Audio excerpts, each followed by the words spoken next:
Good morning students. आज का हमारा टॉपिक है सम्राट अशोक की धम्म नीति। सबसे पहले हम चर्चा करेंगे सम्राट अशोक का धम्म क्या था। धम्म शब्द संस्कृत के धर्म का ही प्राकृत भाषा में रूपांतरण है, किंतु अशोक के लिए इस शब्द का विशेष महत्व है। अपनी प्रजा के नैतिक उत्थान के लिए अशोक ने जिन आचारों की संहिता प्रस्तुत की उसे उसके अभिलेखों में धम्म कहा गया। धम्म संस्कृत के धर्म का ही प्राकृत रूपांतरण है। वस्तुतः यही देखा जाए तो यही धम्म तथा उसका प्रचार अशोक के विश्व इतिहास में प्रसिद्ध होने का सर्वप्रधान कारण रहा। अशोक का धम्म किसी एक धार्मिक विश्वास के अंतर्गत नहीं था। उसके उपदेश व्यापक और नैतिक नियमों के रूप में जाने जाते थे। जहाँ तक उसके व्यक्तिगत धर्म का संबंध है, अशोक बौद्ध था, किंतु उसने कभी अपनी जनता पर अपने धार्मिक विचारों को थोपने का प्रयास नहीं किया। उसके राजदरबार में विभिन्न धर्मों के लोग समान रूप से संरक्षण प्राप्त करते थे। उसका उद्देश्य तो व्यक्ति का नैतिक विकास करना था। इसके लिए उसने लोगों के सम्मुख कुछ ऐसे नैतिक नियमों को रखा जो व्यक्ति के आंतरिक गुणों को प्रकाशमान करें एवं उसे सच्चे सुख और शांति की ओर ले जाए। यह नैतिक नियम कुछ इस प्रकार थे जैसे बहुकल्याण, दया, दान, सत्य आदि। अशोक अपनी प्रजा के लौकिक जीवन को ही नहीं अपितु पारलौकिक जीवन को भी सुधारना चाहता था। इस उद्देश्य की पूर्ति के लिए उसने धम्म की स्थापना की। अशोक अपने दूसरे स्तंभ लेख में अशोक स्वयं प्रश्न करता है कियम चु धम्मे, अर्थात धम्म क्या है। इसका उत्तर वह दूसरे एवं सातवें स्तंभ लेखों में स्वतः देता है। वह हमें उन गुणों को गिनाता है जो धम्म का निर्माण करते हैं। इन्हें हम इस प्रकार रख सकते हैं जैसे अल्प पाप, अत्यधिक कल्याण, दया, दान, सत्यवादिता, पवित्रता, मृदुता, साधुता। इन गुणों को व्यवहार में लाने के लिए उसने कुछ बातें आवश्यक बताई, जैसे प्राणियों की हत्या न करना, प्राणियों को क्षति न पहुंचाना, माता पिता की सेवा करना, वृद्धों की सेवा करना, गुरुजनों का सम्मान करना, मित्रों, परिचितों, ब्राह्मणों तथा श्रमणों के साथ अच्छा व्यवहार करना, दासों एवं नौकरों के साथ अच्छा बर्ताव करना, अल्प व्यय, अल्प संचय। ये कुछ प्रमुख नियम थे इसके। सम्राट अशोक के धम्म के सिद्धांतों की हम चर्चा करेंगे। पहला,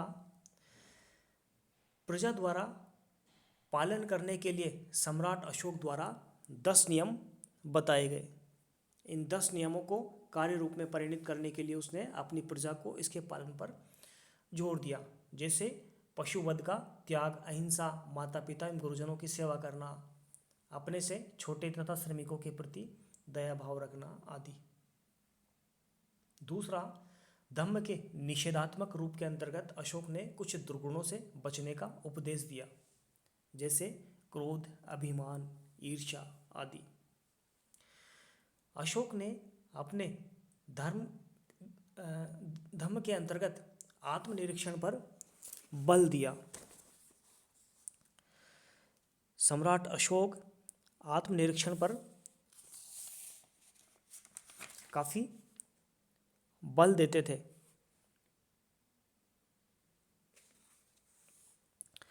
अशोक ने अपने धर्म के अंतर्गत इस बात पर बल दिया कि प्रत्येक मनुष्य को समय समय पर आत्मनिरीक्षण करना चाहिए तथा अच्छे एवं बुरे कार्यों का मूल्यांकन करना चाहिए।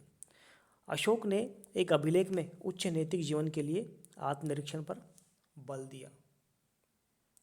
अशोक ने झूठे रीति रिवाजों, कर्मकांडों का खंडन किया तथा धर्म मंगल का अनुसरण करने पर बल दिया। धर्म मंगल के अंतर्गत अशोक ने सत्य बोलना, बड़ों का सम्मान करना, दान देना, किसी भी जीव को कष्ट न देना आदि पर बल दिया। धर्मदान पर बल। सम्राट अशोक धर्मदान को सभी दानों में श्रेष्ठ मानते थे। अशोक ने आदेश दिया था कि मनुष्य को विद्वानों, ऋषियों एवं निर्धन व्यक्तियों को दान देना चाहिए। अशोक ने धार्मिक सहिष्णुता पर बल दिया और सभी धर्मों के आदर करने का उपदेश दिया। अशोक ने धार्मिक सहिष्णुता के सिद्धांत पर काफी बल दिया। दूसरे शब्दों में उसने दूसरे धर्मों की निंदा नहीं करने पर भी बल दिया। अशोक ने अहिंसा के पालन पर अत्यधिक बल दिया। उसने प्राणी मात्र के प्रति दया, प्रेम और सहानुभूति का बर्ताव रखने पर बल दिया। उसने हिंसात्मक यज्ञों पर प्रतिबंध लगाने का आदेश भी दिया।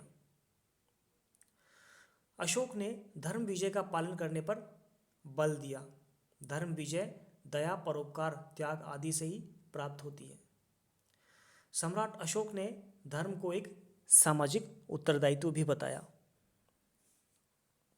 डॉक्टर रोमिला थापर का कहना है कि धम्म का उद्देश्य एक ऐसी मानसिक वृत्ति का निर्माण करना था जिसमें सामाजिक उत्तरदायित्व को एक व्यक्ति के दूसरे व्यक्ति के प्रति व्यवहार को अत्यधिक महत्वपूर्ण समझा जाए।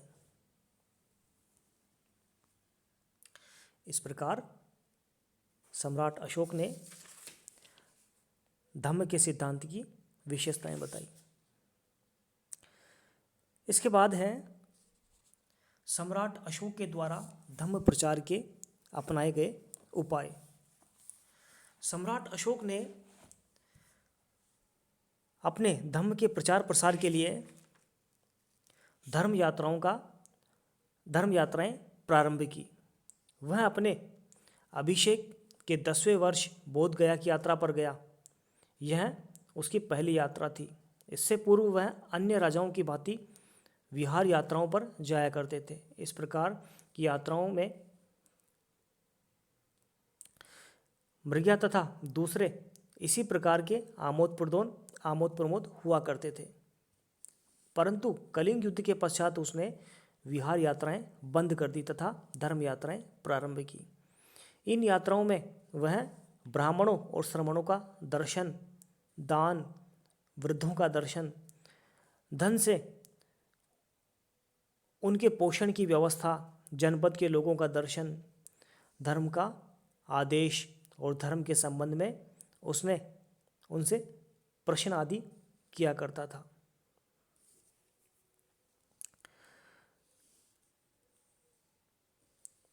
बीसवें वर्ष सम्राट अशोक ने बुद्ध के जन्मस्थल लुम्बिनी नामक ग्राम में यात्रा की और यहाँ यात्रा करते समय उसने यहाँ का टैक्स घटाकर 1/8 कर दिया था।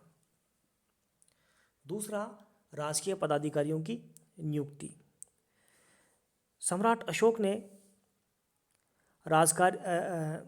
धम्म के प्रचार प्रसार के लिए विभिन्न राजकीय पदाधिकारियों की नियुक्ति की, जिनमें युक्त, रज्जुक, प्रादेशिक, युक्त आदि प्रमुख पदाधिकारी थे जो समय समय पर धम्म के प्रचार प्रसार के कार्य करते थे। तीसरा, धर्म श्रावण तथा धर्म उपदेश की व्यवस्था। धर्म प्रचार के उद्देश्य से अशोक ने अपने साम्राज्य में धर्म श्रावण तथा धर्मोपदेश की व्यवस्था करवाई। उसने साम्राज्य के विभिन्न पदाधिकारी जगह जगह घूमकर धर्म के विषय में लोगों को शिक्षा देते थे तथा राजा की ओर से जो धर्म संबंधी घोषणाएं की जाती थी उनसे जनता को अवगत करवाते थे। चौथा, धर्म महामात्रों की नियुक्ति। अपने अभिषेक के 13वें वर्ष बौद्ध धर्म के प्रचार के लिए अशोक ने पदाधिकारियों का एक नवीन वर्ग बनाया जिसे धर्म महामात्र कहा गया। 5वें शिलालेख में अशोक कहता है, प्राचीन काल में धर्म महामात्र कभी नियुक्त नहीं हुए थे, मैंने अपने अभिषेक के 13वें वर्ष धर्म महामात्र नियुक्त किए हैं। इनका एक कार्य विभिन्न धार्मिक संप्रदायों के बीच द्वेष भाव को समाप्त करना भी था तथा धर्म की एकता पर बल देना।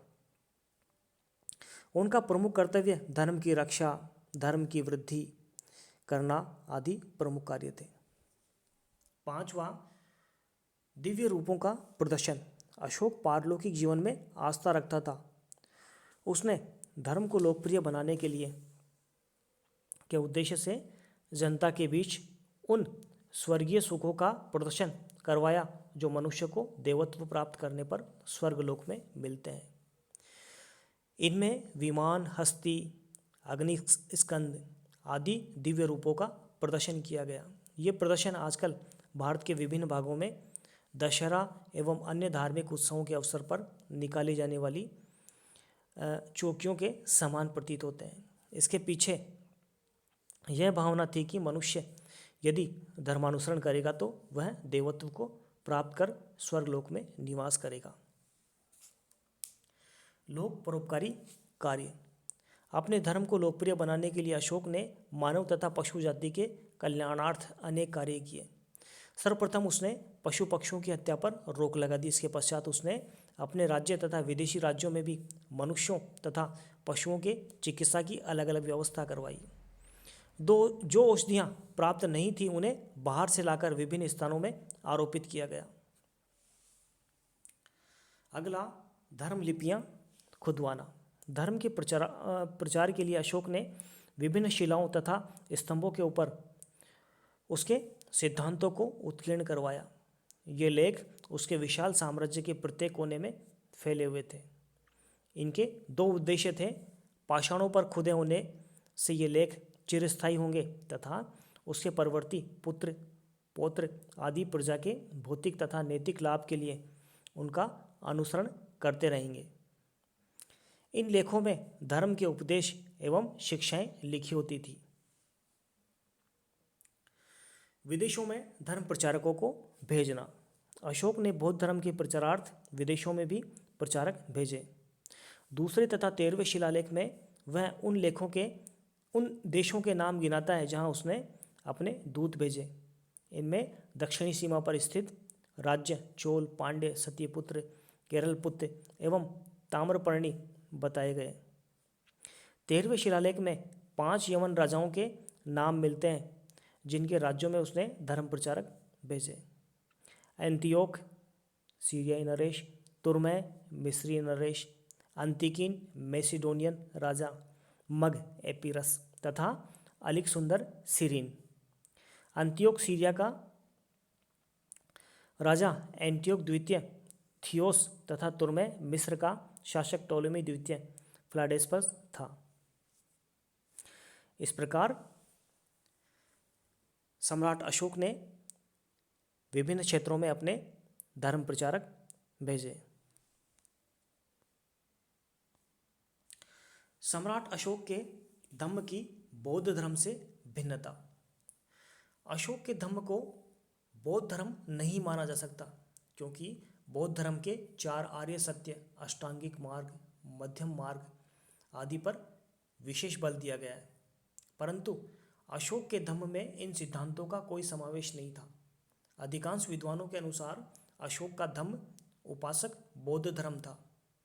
इन विद्वानों का कहना है कि अशोक के समय में बौद्ध धर्म के 2 स्वरूप थे। एक रूप बौद्ध भिक्षुओं के लिए, दूसरा गृहस्थों के लिए। भिक्षुओं के लिए प्रतिपादित धर्म में 4 आर्य सत्य, अष्टांगिक मार्ग, निर्वाण आदि पर बल दिया गया था। अशोक ने अपने धम्म में बौद्ध धर्म के सिद्धांतों को ग्रहण किया जो गृहस्थ उपासिकाओं के लिए व्यवहारिक था। अशोक स्वयं गृहस्थ था तथा उसकी प्रजा भी अधिकांशतः गृहस्थ थी। अशोक का उपासक बौद्ध धर्म था। अशोक के धम्म तथा बौद्ध धर्म का काफी निकटता से हमें संबंध दिखाई देता है। अगले वीडियो के साथ फिर उपस्थित होंगे। धन्यवाद।